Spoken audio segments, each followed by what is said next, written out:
Hey, what is up guys? Nishi from MST.TV here. So unless you guys live under a rock, you've seen the new ban list for the TCG and holy crap, it is absolutely amazing. I am really excited for these changes and combined with the upcoming Master Rule changes too, I'm really looking forward to seeing what new decks are going to be taking over the meta.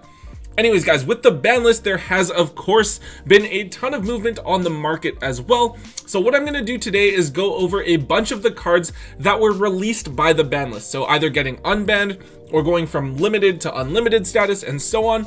I'm going to avoid talking about anything that got hit since it's pretty straightforward to understand, right? That a card like Ib that was played before and is now banned is obviously going to be worth a fraction of what it was before. But yeah, so for this video, we're going to be taking a look at just the cards that were directly freed up by the ban list. And then on either Monday or Tuesday next week, we're going to look at some other movement as a result of these ban list changes. So yeah, let's jump right into it. Alright guys, so first up, we have the ban list change that I am most excited about, and that is Pot of Avarice finally being unbanned and now put to 1. So the deck I'm currently playing is Danger Dark World, and I'm really looking forward to seeing how Pot of Avarice can take the deck to the next level by allowing it to recycle a ton of resources and draw 2 cards. I'm basically just going to be taking out the 1 Nessie we lost for a Pot of Avarice. I also happen to have a ton of copies. I have 8 secrets, 50 commons, just some ridiculous amount, because I've been hoarding them really slowly over time, and I'm finally being rewarded for that. Anyways guys, we've seen buyouts on Pot of Avarice basically across the board, all versions. So of course we have a few higher rarity versions that have hit some crazy prices, as you're looking around $145 for an ultimate rare and then $140 for an ultra rare version from Dark Revelations. Obviously these are some pretty insane prices that are basically largely caused by how difficult it is to find these cards on the market. If you happen to have any of these copies, congrats, try to move them for as much as you possibly can as soon as you can before the prices settle back down. For the other holo versions though, we're looking at $10 for a secret rare, $8 for a super rare, and then $12 for a gold rare. And then even for those non-holos, right, we're looking at $10 for a rare and a whole $4 for commons. That $4 for a common is kind of crazy to me. Basically, there are a ton of different common prints, right, from structure decks as well as an astral pack reprint, I think. The card has been banned for quite a few years though, so that makes it among one of the harder cards to find an actual copy of. Now, I'm not sure what meta decks are exactly going to want to play Pot of Avarice. I'm not too sure if what decks are even going to make up the meta, really, right? But I just feel like Pot of Avarice is the type of card that's going to be abused by something because it allows you to recycle so many resources as well as provides that draw too. At the same time though, I would be a little bit cautious holding on to copies of this card because I think it's very likely that we're going to see it reprinted in either Dual Overload, Battles of Legend, or one of the OTS tournament packs. So overall, what I'm going to recommend here is grabbing a single copy to hold on to, right? Either a common or one of those cheaper holo versions that you're fond of, and then moving the excess copies while the card is still hyped up. Next up, we have True King Lithos the Disaster. So this is the Earth True King card, and this card coming back is kind of a double-edged sword on this ban list. On one hand, with this card back, you can potentially rip apart your opponent's extra deck, but also, we only have 1 Dragonic Diagram now, so it's a lot harder to search this card out of your deck.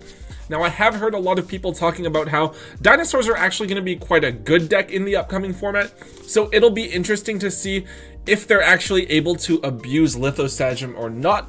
Now, the other thing that we could see happen is the abuse of World Legacy Monstrosity with this card, because this is a level 9, as are all the other True Kings, so you could use it to bring other 9s out of the deck, and then make True King of all calamities. But of course, we also have Ib, the World Chalice Justiciar, banned now, so it's a lot harder to get to that combo piece as well. Anyways guys, right now we are looking at $4 for a single copy of this card, as the card was only available as a super rare in its original print, and then again in the mega tin. This is actually something that I wouldn't prioritize grabbing, as there's probably quite a high quantity of this card on the market, and the jump in price is just a temporary result of people freaking out over the ban list. Just wait a couple of weeks, you should be able to grab this card for only $1 or $2. Okay, so next up we have Tribe Infecting Virus. So this is one of those cards that I feel like could have been unbanned years ago and would have never made a difference in the game at all. So I guess it made sense that instead of limiting it, they just put it directly back to 3.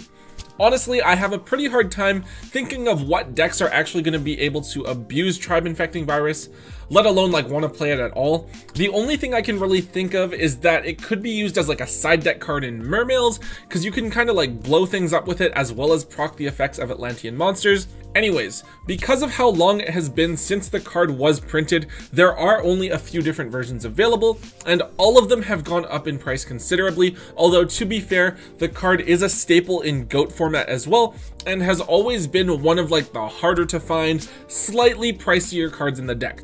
So we're currently looking at $15 for a super rare copy of this card, as well as for the Dark Revelations rare version. And then we also only have one common printing from a really old starter deck, which is now like an $8 card as well. Personally, I have a few super rare copies, but I'm probably going to be selling those and putting commons into my GOAT deck, and then rebuying them when they inevitably get reprinted.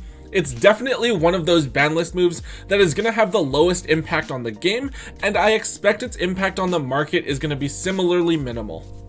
Alright, let's take a look at Solemn Warning. So this is something that I think is kind of reasonable because we have Solemn Judgment and Strike both at 3, but at the same time it's something that kind of scares me because Solemn Warning is a really powerful card.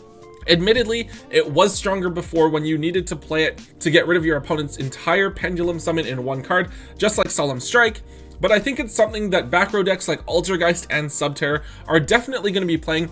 In fact, I would argue that with Red Reboot put to 1, as well as Warning, Strike, and Judgment all going to 3, that these back row decks are actually going to be among the scariest moving forward. Anyways, so of course we saw ultimate rare copies of Solemn Warning bought out, as Ulti First Eds are currently $120, and Ulti Unlimiteds are going for around $60 to $65. Now aside from that though, the card is actually pretty affordable. Personally, I'm really fond of the Duelist Saga Ultra Rares, which are about $10 a piece right now. There are the rare versions from Duelist League with the colored text, which are only around $5 a piece, and then of course we have a few different common prints from different structure decks that are only $3 to $4.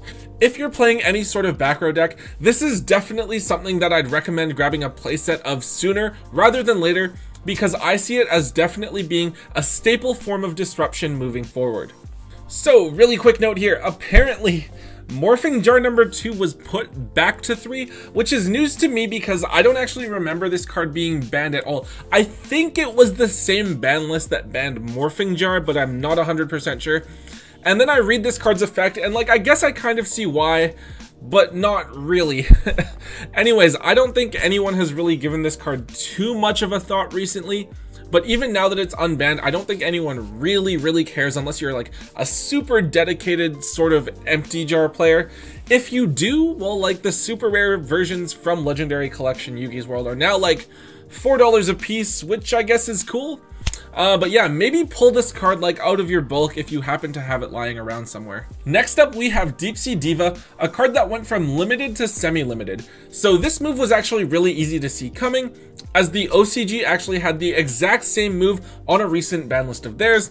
Also, we just had a new archetype announced in the OCG, known as the Deep Sea archetype, which is an archetype that is kind of built around Deep Sea Diva. This card is obviously going to be a combo starter in the deck, so it does make sense that they're going to gradually bring this card off the list. Now, the one thing I am a tiny bit scared of is this card being used in Mermail, since it can pull Neptibus out of the deck in order to use its effect, and Neptibus is kind of like one of those key cards in the Mermail deck. However, it has been a really long time since we've seen Mermails do anything relevant at all, so I guess that giving them a single extra copy of Deep Sea Diva isn't going to be anything too drastic and isn't going to push them over the top. But yeah, there is one copy of this card that is really hard to find, and that is the Turbo Pack Super Rare. Now, despite how we've seen a few baby bumps over the last couple of months or so, the spike is now complete, as the supers are currently like $60 a piece on TCG Player, which is okay because we do have the Duelist Saga Ultra Rares available for only $5, which isn't too bad, as well as a couple of different common and rare reprints. In my opinion, I think that the card is definitely still overhyped. Commons you should still be able to grab for only like 25 cents a piece or something. So if you want to hold on to those copies, feel free. But I think that there's too much false hype around this card with the new archetype and the ban list, and I think that ultimately the price is going to cool down quite a bit over the next month or so. So I would hold off on grabbing your holo copies until then. Alright, next up we have Tour Guide from the Underworld. So in my opinion, it was only a matter of time before we saw Tour Guide bumped off the list. I don't think that the card itself is inherently broken. It actually feels pretty average compared to a lot of other combo starters in other decks. However, the card is definitely one of the more iconic cards in the game. It was a key card in multiple top tier decks like Dino Rabbit and Burning Abyss, so I think that as soon as it got bumped off the limited list, it was bound to spike in price regardless of whether or not it's actually going to be played in anything, and I think that's what we're seeing here. Naturally, the Ultimate Rare Astral Pack version is the most expensive, and we're currently looking at like $135 for a single copy of that version. And then we also have Secret Rares, the originals, being a whole $45 up from the previous price of around $20. And finally, we have the Duelist Saga Ultra Rares up from $2 to about $6. Now, there are a number of other lower rarity versions, such as the Structure Deck Commons and then the Megatin Supers, that you can probably find through your bulk or for like less than $1 a piece. Honestly, I don't see the Ultimate Rare versions or the Secret Rare versions actually going down anytime soon. I think that the card is just so well known that people aren't going to want to move it for anything less than full market value. And of course, now that it's at 2, it's probably going to see another price spike when the card gets moved to 3, the same way that we saw spikes in the price of cards like Ultimate Rare Atlantean Dragoons or Ultimate Rare Elemental Hero Stratos, which also were limited and then went to 2 and then to 3.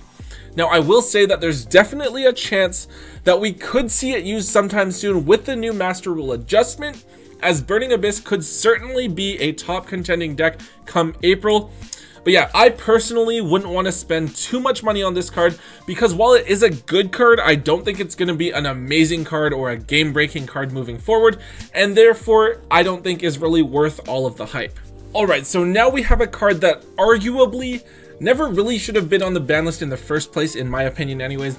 We have Soul Drain. I actually remember Soul Drain being limited, and I was kind of confused. Like, it was a good card that was sided against decks like Dark World and Mermail, but it didn't scream ban-worthy to me at all.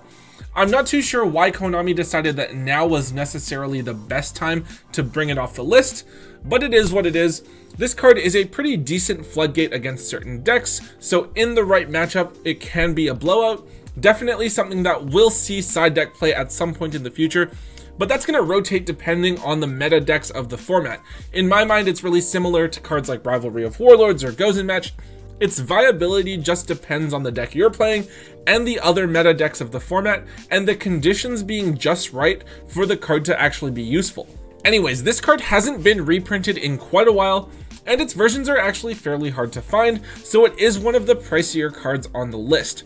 So this card does have a Lost Art promotion version, which is currently like a $20 card. I'm not too familiar with the pricing of Lost Art promotion cards, as I have all of mine still sealed and put away in a box somewhere, but I feel like I wouldn't want to take them out and ruin my sets just because Soul Drain was unlimited.